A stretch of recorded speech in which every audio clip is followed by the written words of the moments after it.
ဒီနေ့ဆွေးနွေးမဲ့ခေါင်းစဉ်ကြီးကတော့နေတိုင်းဆွေးနွေးနေတဲ့ခေါင်းစဉ်ကြီးကတခဏဖြစ်ရတဲ့လူဘဝမှာအနှစ်သာရပြည့်အောင်စူးစမ်းဖို့အတွက်တနေ့ကိုခေါင်းစဉ်နှမျိုးစီနဲ့ဆွေးနွေးပါတယ်ယနေ့မှရောက်လာတဲ့ပုဂ္ဂိုလ်များလည်းသိသွားအောင်ကျွန်တော်ပြန်လဲပြီးတော့ intro လုပ်ပေးပါမယ်တခဏဖြစ်ရတဲ့လူဘဝမှာအနှစ်သာရပြည့်အောင်စူးစမ်းချဖို့အတွက်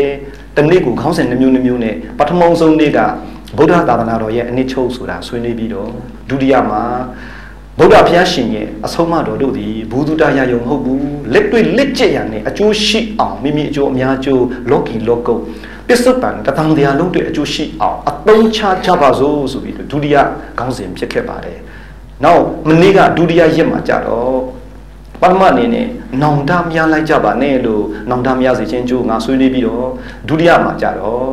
ဝိပဿနာအဓိပ္ပာယ်နဲ့ဘာကြောင့်အထုတ်တဲ့တလဲဆိုတာကိုမနေ့ကမိတ်ဆက်ခဲ့ပါတယ်။ယနေ့ကြတော့ပထမခေါင်းစဉ်ဒီ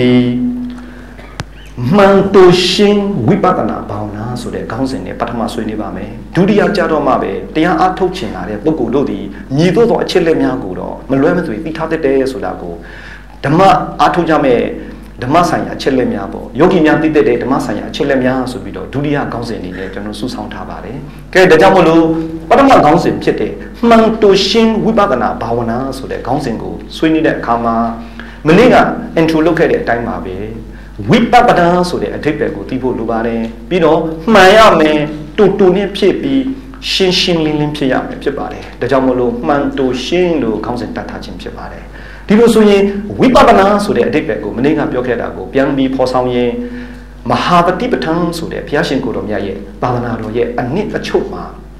တတိတလုံးအရှိသုံးရင်အဆုံးနိဗ္ဗာန်တိုင်းလို့ဆုံးမခဲ့တာနဲ့အညီတတိဆိုတဲ့မဟာပฏิပဋ္ဌာန်ကြီးတည်တာနိဗ္ဗာန်ရောက်ကြောင်းဧကာယနာအကြောင်းဒီသောလမ်းဖြစ်ခဲ့ပါတယ်အဲ့ဒီမဟာပฏิပဋ္ဌာန်ကိုမှလမ်းပရအပြန်လေးဆွဲလိုက်တဲ့အခါမှာတတိပဋ္ဌာန်၄ပါးဆိုမနေ့ကမိတ်ဆက်ခဲ့ပါတယ်အဲ့ဒါလဲကာယရဲ့ဝေဒနာရဲ့စိတ်တဓမ္မဆိုတဲ့တတိပဋ္ဌာန်၄ပါးဖြစ်ခဲ့ပါတယ်အဲ့ဒီတတိပဋ္ဌာန်၄ပါးကိုအသုံးပြုပြီးတော့မှရှုမှတ်တာဝိပဿနာဆိုတာဝိဆိုဒီမှာ various ways လို့အဓိပ္ပာယ်ရပါတယ်များပြားလားစွာသောတတိပဋ္ဌာန်၄ပါးတို့ဖြစ်ပတ္တနာဆိုတာဉာဏ်ဖြစ်ယုံနံတို့အားရှုမှတ်တယ်အဲ့ဒီအဓိပ္ပာယ်ရပါတယ်ဝိပဿနာဆိုတာအဲ့ဒါပါပဲဒီလိုဆိုရင်ဘာဝနာဆိုတာကပွားများတယ်တိုးပွားအောင်လုပ်တယ်ကဲဒီလိုဆိုရင်ဝိပဿနာရဲ့အဓိပ္ပာယ်သိသွားပြီဆိုရင်ဝိပဿနာဘာဝနာကိုအထုတ်ကြတဲ့ယနေ့ဆိုရင်ရိတ်တာတည်တည်ရှိပါတယ်များပြားလာတဲ့ရိတ်တာတွေအားလုံးတို့ဒီတကယ်တမ်းကအတူတူပဲဆိုတာကိုကျွန်တော်အားလုံးယနေ့သိသာလာပါလိမ့်မယ်အဲ့ဒါကြောင့်မလို့မနေ့တော့ကကျွန်တော်တို့ရှင်းပြခဲ့တဲ့အဲမှာတတိပဋ္ဌာန်၄ပါးသည်ရွှေတကုံကိုတက်တဲ့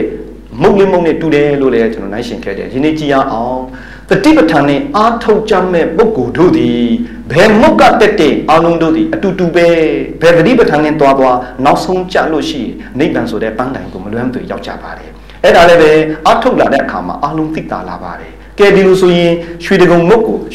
တက်ကြပြီတဲ့မုတ်လေးမုတ်ကတက်ကြတယ်ဘယ်မုတ်ကတက်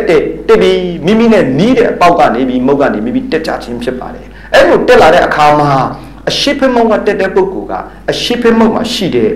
လက္ခဏာတွေကိုတွေ့ရပါတယ်အဲ့ဒီလက္ခဏာဆိုတဲ့အပိုင်းလေးကိုကျွန်တော်အနေနဲ့ရှင်းပြမယ်လက္ခဏာဆိုတာယနေ့လူတွေတော်တော်များပြောတယ်လက္ခဏာဆရာစီမှာသွားပြီးဗီဒီနေမေးကြတယ်လက္ခဏာဆရာကပြောတယ်မေးရဲဆိုပြီးလုပ်ကြတယ်ဒါပေမဲ့လက္ခဏာဆိုတာဘာလဲမေးလိုက်တဲ့အခါမှာပြောမတတ်တဲ့လူကများလာပါတယ်လက္ခဏာဆိုတာတကယ်တော့အမှတ်အသားကိုခေါ်ပါတယ်ကျွန်တော်တို့လက်မှာရှိတဲ့အမှတ်အသားတွေကိုလက္ခဏာဒီသဘောမျိုးခေါ်ပါတယ်ဒီလိုဆိုရင်အမှတ်အသားအဖြစ်တယောက်နဲ့တယောက်နဲ့မတူကြပါဘူးယနေ့ကြွလာတဲ့လူတွေအားလုံးတို့ဒီလေတူးချင်း individual characteristic ကမတူဘူးတူးနဲ့မတူတဲ့အတွက်ကြောင့်မလို့ဥအောင်စောမြစ်ဖြစ်တယ်ဥခေါ်ဥဖြစ်တယ်ဒီလိုမျိုးလေးတွေနာမည်လေးတွေပိုင်းခြားသွားတယ်ဘာဖြစ်လို့လဲဆိုတော့တူးစီရဲ့ individual characteristic လို့ခေါ်တဲ့သဘာဝလက္ခဏာမှာမတူကြပါဘူးဒါပေမဲ့ဘယ်မှာလာတူလဲဆိုတော့ဥခေါင်းတစ်လုံးပါပြီးလက်နှချောင်းခြေနှချောင်းနဲ့လူစကားတွေပြောနေတဲ့အတွက်ကြောင့်လူလို့ခေါ်တဲ့အချိန်မှာကြတော့အားလုံးတို့ဒီတူညီကြပါတယ်အဲ့ဒါကိုပါမညလက္ခဏာလို့ခေါ်တယ်မူလမှာတော့မတူညီတာဒီသဘာဝလက္ခဏာဖြစ်ပါတယ်အဲ့ဒီသဘာဝနဲ့သမညကိုမခွဲခြားတတ်တဲ့နဲ့တရားအထုတ်နေတဲ့ပုဂ္ဂိုလ်တွေကြတော့အတော်ကိုအားနည်းတာကိုတွေ့ရှိရပါတယ်ဒါကြောင့်မလို့ယနေ့စတဲ့မိတ်ဆက်တဲ့အခါမှာလက္ခဏာနှမျိုးကိုပိုင်းခြားသိရပါတယ်နံပါတ်1လက္ခဏာသည်သဘာဝလက္ခဏာ မူပိုင်းလို့ခေါ်ပါတယ်မူပိုင်းလက္ခဏာဖြစ်တဲ့ individual characteristic မှာတဦးနဲ့ကွာခြားကြပါတယ်သို့တော့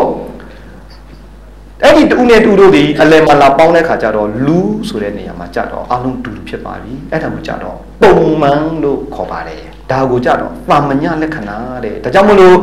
ဗမာစကားနဲ့ပြောရင်မူပိုင်မတလုံးနဲ့ပအခရာနဲ့ပြောရင်မပပေါ့ပါမညကိုရောက်သွားရင်ပုံမှန်ပမဖြစ်သွားပါတယ်မပကိုပြောင်းပြန်ရင်ပမအဲ့လိုအတူမှတ်လိုက်ပါ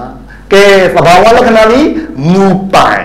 ပါမညလက္ခဏာကြီးပုံမှန်အများဆိုင်လို့လည်းခေါ်ပါတယ်ဒီလိုဆိုရင်ကျွန်တော်ရွှေတကုံတက်ပြီးအရှိဖက်မောတက်တဲ့ပုဂ္ဂိုလ်ဟာအရှိဖက်မောမှာရောက်နေတဲ့ပစ္စည်းတွေကိုတွေ့တယ်ဗျာ तू ကអော်တယ်ဗျာပန်းကလေးတွေ तू ကတွေ့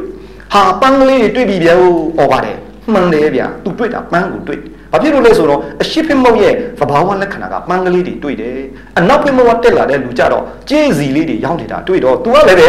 ကြေးစီလို့អော်တယ်ဗျာအဲ့ဒီအရှိနဲ့အနောက်နဲ့ညင်းเสียမလို့ပါဘူးညင်းနေတယ်ဆိုတာအမှန်တန်ညံနှုတ်တဲ့ပုဂ္ဂိုလ်တွေကညင်းပါလေဒါကြောင့်မလို့တောင်ကတင်းတဲ့ပုဂ္ဂိုလ်ကတော့ဆင်းထူတော်တွေကိုတွေ့မယ်မြောက်ဖိမဝတ်တဲ့ပုဂ္ဂိုလ်ကအိုးပုတ်ချိုးရုပ်ပလုတ်တုပ်လေးတွေကိုတွေ့မယ်သူတွေ့တဲ့လက္ခဏာကိုသူပြောမှာပဲအဲ့ဒါတို့ဒီသဘာဝလက္ခဏာမှာမူပိုင်မှာအလုံးကွဲပြားကြပါတယ်သို့တော့လေကတဲ့ကတက်ပြီးနောက်ဆုံးရင်ပြင်တော်လဲရောက်ရောတငယ်ချင်း၄ယောက်ပြန်တွေ့တဲ့အခါမှာကြတော့